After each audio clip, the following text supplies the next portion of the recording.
हम ये बात करेंगे कि यूपीएससी ऐसा क्या चाहता है कि एस्पिरेंट्स के अंदर वो सब बातें होनी चाहिए।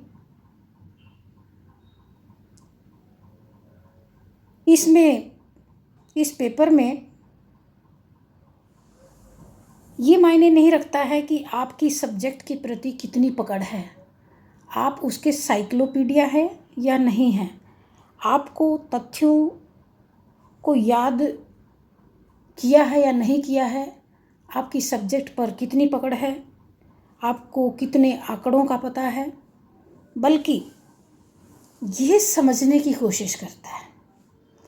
यूपीएससी अपने एस्पिरेंट्स से ये जानने की कोशिश करता है कि भाई नैतिक मूल्यों पर, मनोवैज्ञानिक मुद्दों पर व्यवहारिक समझ कितनी गहरी,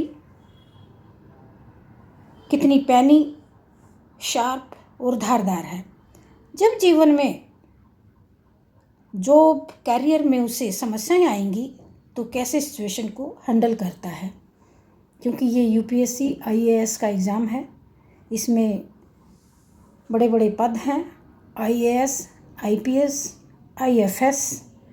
तो जब सिलेक्शन के बाद जब डिस्ट्रिक्ट को संभालने जाता है एस्पिरेंट्स आईएएस ऑफिसर, तो उस स्थिति में उसके सामने जो समस्याएं आती हैं, बाधाएं आती हैं, तो उनको कितनी बारीकी से वो हैंडल करने में सक्षम है।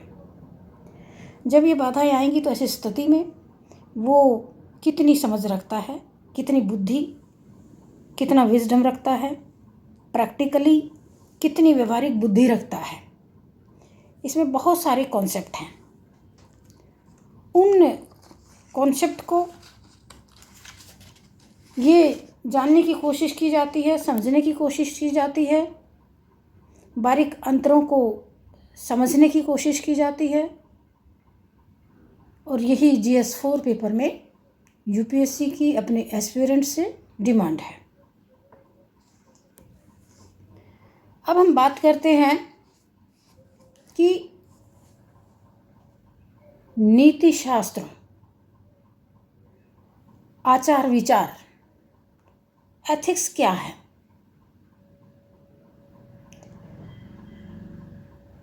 एथिक्स जिसे व्यवहार दर्शन, नीति दर्शन, नीति विज्ञान और आचार शास्त्र भी कहते हैं, दर्शन की एक शाखा है।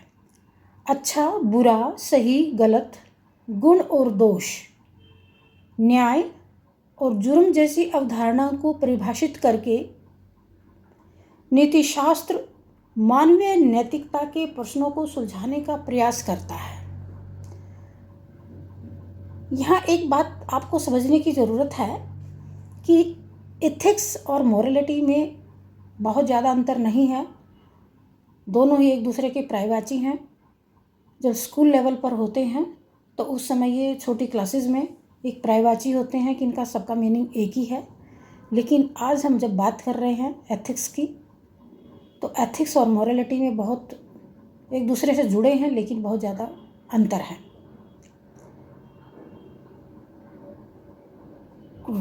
किसी ऑफिस के कोड ऑफ कॉन्डक्ट्स जो होते हैं वो आचार संहिता होती हैं, वो एथिक्स कहलाता है। जबकि मोरलिटी, नैतिकता, किसी व्यक्ति को किसी स्थिति में व्यवहार करने के तरीके को परिभाषित करती है। नैतिकता की अवधारणाएं मुख्यतः एक समाज की संस्कृति और धर्म पर आधारित हैं।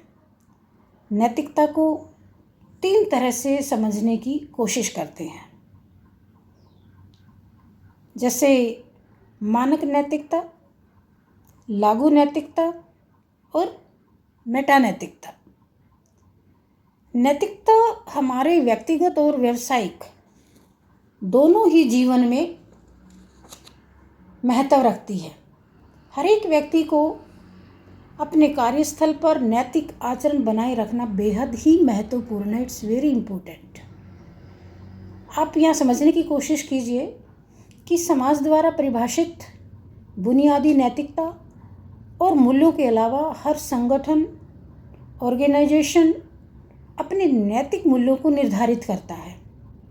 किसी व्यक्ति के नैतिक मूल्य मुख्य रूप से उनकी संस्कृति और परिवार के वातावरण से प्रभावित होते हैं। ये मानव के इंटरनल होते हैं, एक्सटर्नल नहीं होते हैं। समाज में शांति और सद्भाव सुनिश्चित करने के लिए नैतिक मूल्य निर्धारित किए जाते हैं। नैतिकता सही तरीके से काम करने में मदद करता है और ये बताता है कि क्या सही है और क्या गलत है। एथिक्स, मॉरलिटी के बहुत सारे पर्यायवाची हैं, सिनोनिम्स हैं, like integrity, principles, honesty, right, fairness, responsibility, conscience, choice, honour and value. तो इस तरह से ये पर्यायवाची जब हम मोटी मोटी बात करते हैं तो एक जैसे लगते हैं, जब हम डीपली जब जाते हैं तो इनके भाव जो है चेंज हो जाते हैं। एथिक्स और मोरलिटी में अंतर क्या है ये हम जानने की कोशिश करेंगे आज के इस सेशन में। नैतिकता हमारा आंतरिक गुण है। इसे दूसरे शब्दों में कहें तो किसी संगठित समूह, व्यवसाय आदि के आचार संहिता, कोड ऑफ कंडक्ट के मानकों के अनुरूप आचरण को एथिक्स कहा जाता है। जबकि एक व्यक्ति के रूप में हमारे जीवन का मूल्य और सिद्धांत सभी मानकों के अनुरूप आचरण को मोरलिटी या नैतिकता कहा जाता है। एथिकल होने का हमारे लिए क्या मतलब है? हमें एथिकल क्यों होना चाहिए? सबसे पहले नैतिकता सही और गलत को अच्छी तरह से स्थापित मानकों को संदर्भित करती है, जो ये निर्धारित करती है कि मनुष्य को क्या क्या करना चाहिए। आमतौर से कर्मचारी के उसके कार्यस्थल पर उसके अधिकारों, दायित्वों, समाज को लाभ कितना पहुंच रहा है, आप कितने निष्पक्ष होकर, न्यूट्रल होकर काम कर रहे हैं, आपकी अपने ऑफिस के प्रति, अपने इंस्टीट्यूशन के प्रति, आपके स्कूल के प्रति क्या जिम्मेदारियां हैं। तो ये सारा एथिक्स है। एथिक्स नीतिशास्त्र, जिसे व्यवहार दर्शन, नीति दर्शन, नीति विज्ञान और आचार शास्त्र भी कहते हैं। अधिकतर लेखक और विचारक इस बात से भी सहमत हैं कि आचार शास्त्र का संबंध मुख्यतः मानदंडों और मूल्यों से है, ना कि वस्तु स्थितियों के अध्ययन का या खोज से। इन मानदंडों का प्रयोग न केवल व्यक्तिगत जीवन के विश्लेषण में किया जाना चाहिए, वरना सामाजिक जीवन के विश्लेषण में भी किया जाना चाहिए।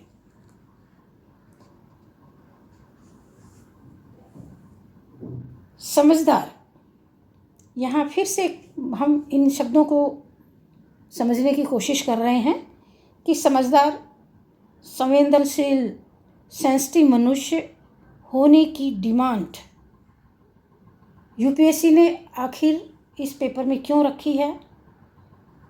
इस पेपर में ना कि उत्तरों को कितने अच्छे तरह से लिखा गया है या आपके सब्जेक्ट के प्रति कितनी गहरी नॉलेज है, आप नॉलेज के भंडार हैं, आपको कितने तथ्य कंठस्थ याद हैं, कितने आंकड़े आपने दिए हैं, ये नहीं देखता। आप सब्जेक्ट के प्रति आप कितने संवेदनशील हैं, कितने सेंसिटिव हैं। तो एस्पिरेंट से जो आईपीएस आईएएस बनने जा रहे हैं वो कितना समझदार है, समस्याओं और समाज के प्रति कितना सेंसिटिव है। आज एथिक्स और मोरलिटी को दो शब्दों के माध्यम से हम समझने का प्रयास करेंगे, एक दो एग्जाम्पल लेकर उसको समझने का प्रयास करेंगे कि एथिक्स और मोरलिटी आखिर एक दूसरे से कैसे जुड़े हुए हैं और कैसे अलग हैं। तो यहाँ पर हम देखते हैं कि आपका जो मन प्रोफेशनल दायित्वों से जुड़ा हुआ है। मेरा दायित्व है, मैं एक टीचर हूँ, कि मैं अपने स्कूल, अपने इंस्टीट्यूशन के प्रति ईमानदार रहूं, लेकिन मेरा ये भी फ़र्ज़ बनता है कि मैं स्टूडेंट्स के हित में भी काम करूं। तो आपका जो मन प्रोफेशनल दायित्वों से जुड़ा है वो एथिक्स वाला मन है, और जो मन आपका प्रोफेशनल दायित्वों से जुड़ा है वह मोरलिटी वाला मन है। अब यहाँ पर हम एक उदाहरण लेते हैं। 3 स्थितियाँ पर यहाँ पर देखिए कि एक तो अंतर्मन एक कंफ्यूज की स्थिति में होता है कि वो एथिक्स की जो जिम्मेदारी उस जिस इंस्टीट्यूशन से जुड़ा हुआ है, ऑफिस से जुड़ा हुआ है, या उसके अपने सबॉर्डिनेट या अपने स्टूडेंट्स के प्रति उसके जो फ़र्ज़ हैं, मोरल ड्यूटीज़ हैं, तो इन दोनों के बीच का तो ये चीज़ें आज हम समझ रहे हैं एक उदाहरण के प्रति कि एक्चुअली इन दोनों में अंतर क्या है। मान लो एक एस्पिरेंट्स है जिसका कि लास्ट चांस है। एक चांस पहले उसके फादर बीमार थे तब निकल गया, एग्ज़ाम नहीं दे पाया, अटेम्प्ट नहीं दे पाया। अब लास्ट चांस था, उसके फादर एक्सपायर हो जाते हैं, आज ही एक्सपायर हुए, आज ही टेस्ट है। अब मदर ने रोती हुई मदर ने अपने बेटे को वचन याद दिलाया और कहा, बेटा तेरी रिस्पॉन्सिबिलिटी, तेरा जो मॉरल ड्यूटीज़ आज ये है कि तेरे पापा की आखिरी ये इच्छा थी कि तू आईएएस ऑफिसर बने। तो डेड बॉडी है, इसको तो हम शाम को, इसका क्रिमिनेशन शाम को करेंगे, तू जा और 3 घंटे की बात है, एग्ज़ाम देकर आ। अब बेटा बाप की इच्छा को पूरी करने के बोझ से एग्ज़ाम हॉल में जाता है। आँखें, उसका हृदय गम से भरा हुआ है, आंखें नम हैं। एग्जामिनेशन हॉल में बैठता है, आंसर कॉपी आता है, लिखना स्टार्ट करता है। बाकी बच्चे फटाफट लिखना स्टार्ट करते हैं, लेकिन वो एस्पिरेंट्स लड़का कभी लिखता है, कभी आंसू पोंछता है, कभी इधर उधर देखता है। अब टीचर की नज़र उसके ऊपर जाती है। टीचर ने उससे पूछा, बेटा क्या बात है? बस इतना पूछना था। लड़के की आंखें जो हैं लबालब आंसुओं से डबडबाने लगी और नीचे गर्दन करके फफक फफक के रोने लगा। अब टीचर और उस हॉल में बैठे हुए सभी एस्पिरेंट्स समझ गए कि मामला क्या है। अब सभी एस्पिरेंट्स ने कहा, मैम आप प्लीज़ सिचुएशन को समझिए, हम तो 3 घंटे में अपना पेपर कर लेंगे, लेकिन ये जब इसका अंदर से इतना दुखी है, इसका आधा टाइम सोचने में जाएगा कि मेरे बाप की जो डेड बॉडी है वो घर पे रखी हुई है और मैं यहाँ पर हूँ, और तरह तरह के विचार इसके दिमाग में आ रहे हैं, दुख से दुखी है। तो प्लीज़ जब 3 घंटे हो जाएं तो इसको 15-20 मिनट एक्स्ट्रा दे दीजिए ताकि ये अपना पेपर पूरा अटेम्प्ट कर ले। अब यहाँ पर टीचर की क्या ड्यूटी है, उसकी रिस्पॉन्सिबिलिटी, एथिक क्या है? एथिक ये कहता है कि नहीं, मैं इस स्कूल से, इस यूनिवर्सिटी से जुड़ी हुई हूँ और मुझे यहाँ के रूल्स को, कोड ऑफ कंडक्ट्स को फॉलो करना है। लेकिन या तो वो उसकी पेपर को 3 घंटा होते ही छीन ले, या फिर उसका मॉरल ड्यूटी कहती है, इमोशनल हो जाती है बच्चे के प्रति, उसकी भावना को समझती है, उसकी नीड को समझती है कि नहीं, इसको 20-25 मिनट, 15 मिनट जो भी मेरे से होगा मैं दूंगी। अब बच्चे जितने भी एस्पिरेंट्स उसके कॉम्पिटिटर थे, उसके प्रतिस्पर्धात्मक वाले थे, वो बाहर गेट पर खड़े हो गए और उन्होंने कहा कि मैम हम देख लेते हैं, फ्लाइंग स्क्वाड आके कोई बखेड़ा खड़ा ना करे, इसलिए आप प्लीज़ 15-20 मिनट लगाइए। अब यहाँ पर टीचर ने जो टाइम दिया वो उसकी मॉरलिटी है, जो टाइम नहीं देना चाहती थी वो उसका एथिक है, और जो अंदर दोनों का एक हार्ट में जो अंदर, उसके अंतर आत्मा में जो एक युद्ध चल रहा था भावनाओं का कि मैं करूं या ना करूं, क्या सही है क्या गलत है, तो वो जो है दोनों का एक संबंध है। तो आप क्लियर हो गया होगा कि एथिक्स क्या है और मोरलिटी क्या है। इस प्रकार हम कह सकते हैं कि एथिक्स का ज़्यादा संबंध व्यावसायिक जगत से है, ऑफिस की दुनिया से या बाहरी दुनिया से है। एथिक्स को प्रोफेशनल और इंटरनल वर्ड से जोड़ा जा सकता है। बाहर की दुनिया इसको कह लीजिए, ये भी एक सही बात है। एथिक का संबंध प्रोफेशनल और ऑफिस की जिम्मेदारियों से जुड़ा हुआ है। आंतरिक मन से एथिक का संबंध नहीं है। जिस प्रकार किसी ऑफिस या किसी इंस्टीट्यूशन के रूल्स होते हैं, किसी प्राइवेट सेक्टर्स के कुछ रूल्स होते हैं, कुछ रूल एंड रेगुलेशन होते हैं, वहाँ के कुछ कोड ऑफ कंडक्ट्स होते हैं, आचार संहिता होती है। ये कोड एंड कंडक्ट्स उस ऑफिस के, उस कंपनी के कर्मचारियों को मानने के लिए बाध्य होते हैं, उनको कंपेल करते हैं कि किसी इमरजेंसी में या जस्ट हमेशा के लिए स्मूथली इंस्टीट्यूशन चले, स्कूल चले, यूनिवर्सिटी चले, फैक्ट्री चले, इंडस्ट्री चले, तो इसके लिए कुछ ये रूल्स मायने रखते हैं और ये एथिक्स कहलाता है। मोरलिटी का जो संबंध है वो अंदर की दुनिया से है, इंटरनल से मोरलिटी का संबंध है। मोरलिटी का संबंध इंटरनल दुनिया से है, आंतरिक है। इंटरनल से है कि मेरे अंतर मन में, मेरे भीतर किसी भावुक स्थिति को देखकर क्या भाव आ रहे हैं। किसी के प्रति हम बहुत इमोशनल हो जाते हैं, हम वहाँ के बॉस हैं, हमारा मन कहता है कि भाई ये 8 घंटे काम करें, लेकिन हमें पता है इसको फीवर है तो इसको थोड़ा रिलैक्स भी मिलना चाहिए। ऐसी स्थिति में कोई इंस्टीट्यूट, संस्था का, ऑफिस का बॉस अपने कर्मचारियों पर कोड ऑफ कंडक्ट से आउट जाकर, ऑफिस के रूल से अलग इमोशनल होकर किसी के प्रति सॉफ्ट एटीट्यूड्स रखता हुआ, व्यवहार रखता हुआ, अपनी अंतरात्मा से अपने सबॉर्डिनेट के हित में बेनिफिट देता है, तो मेरा मन, मेरी चेतना, मेरा अंतर्मन, मेरी आत्मा, मेरे भीतर इसके साथ मोरलिटी का संबंध बनता है। मोरलिटी का जो संबंध है मानव के अंदर की दुनिया से है, इंटरनल से है। मेरे भीतर मेरी चेतना, मेरी आत्मा, मेरी अंतरात्मा, मेरा मन जो भावुक होकर निर्णय करता है, इनका संबंध मोरलिटी से बनता है। आई थिंक ये बात दोनों की आपको समझ में आ गई हो कि दोनों के अंदर क्या अंतर है। मोरलिटी में रूल्स की कोई कंपल्सन नहीं होती, कोई बाधाएं नहीं आती हैं, उनको कोई पर्सनली मुझे कोई निर्णय लेना है और मुझे मोरलिटी से लेना है, तो वहाँ मेरे कोई कोड एंड कंडक्ट काम नहीं आएंगे। वहाँ मैं अपनी अंदर की आत्मा को सुनूंगी। जब मामला आ जाए अंतरात्मा का, कॉन्सेंस का, तो आप समझ लीजिए कि मामला मोरलिटी का है।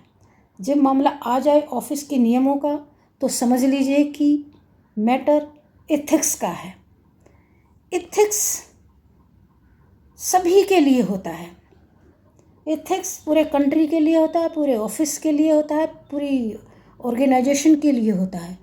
जबकि मोरलिटी के लिए हमारी अंतरात्मा बाध्य करती है, मोरलिटी के लिए नियम बाध्य नहीं करते हैं।